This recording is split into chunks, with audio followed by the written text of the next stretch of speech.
Bakit? Unang gagastusin sa pagkain. Kita nyo yun? Kita nyo yung mentality nyo. Kaya baguhin natin ang ating pag-isip. Baguhin natin ang ating mentality. Na when you spend for the Lord, never consider it as expenses. Consider it as an investment. Yes! Kapag ginawa yun, ang ginagawa niyo kapag ibinibigay niyo ay puro sa kawang gawa. Hindi kayo magsisisi, hindi kayo magdadalawang isip, hindi kayo magkakapot sa magbigay para sa Panginoon. At hindi yung kinukwenta. Madali sa marami kasi sa atin, puro kwenta. Hindi nyo dapat kinukwentahan ang Panginoon. Sapagkat kung kukwentahin ng Panginoon ang bawat hininga ninyo, baka wala kayong pambayad sa Kanya, may utang pa kayo sa Kanya. Hanggang sa anong mentality? Kaya in-inculpate ko sa isip ng mga tao, mga kasama tayo, huwag kayong mag-isip ng gastos. Ang iisipin nyo kapag nagbigay kayo, kawang gawa yan. At ang kawang gawa, alam naman natin, kahit natutulog ka, kapag nagkawang gawa ka, gagawa ang Diyos ng paraan para ikaw ay pagpalain.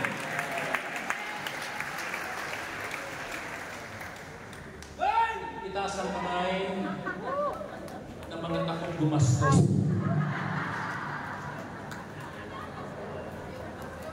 Consider it as an investment. Consider it as a form of kawang gawa. Kapag ginawa natin ng kawang gawa, ang Diyos gagawa ng himala. Amen. Kapag kinonsider natin ang kawang gawa ay binibigay natin, yan ay alam naman natin, ang Diyos marunong gumanti sa gawang-gawang ginagawa natin, sa kabutihan na ginagawa natin.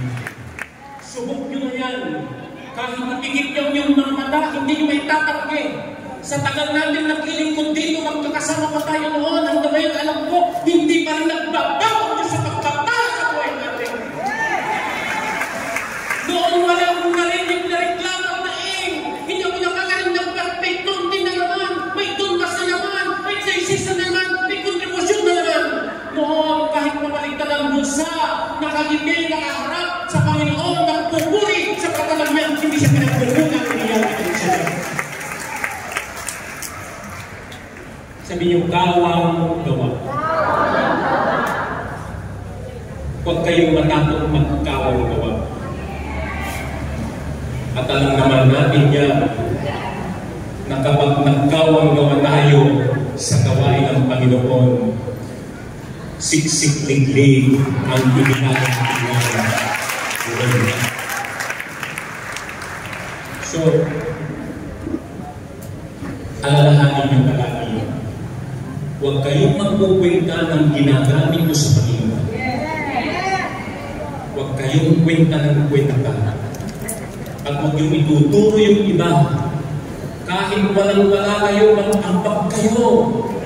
Hindi lang mga group coordinator, secretaries ang pinag-aabono ninyo.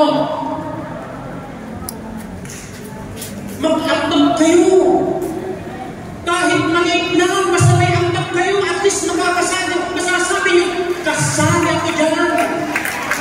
At kapag panalo yung pagtusang biyaya sa Insanay, natural kasama ka rin.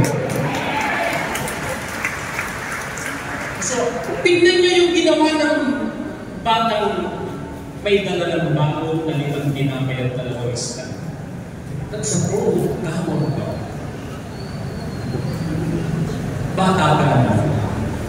Nang alam nyo naman ang bata, ang sinisigyo niya palagi sarili niya, di ba? Kakainin ko na ito, pero binibigyan tayo ng halimbawa ng Panginoon para mo magkawang mong gawa. Na kapag mayroon ka, hindi mo dapat sinusunod. Lalo nang alam mo, may maraming nangangailangan. At ang kakunti, kapag inilagay sa kamay ng Diyos, pwede niyang paramingin.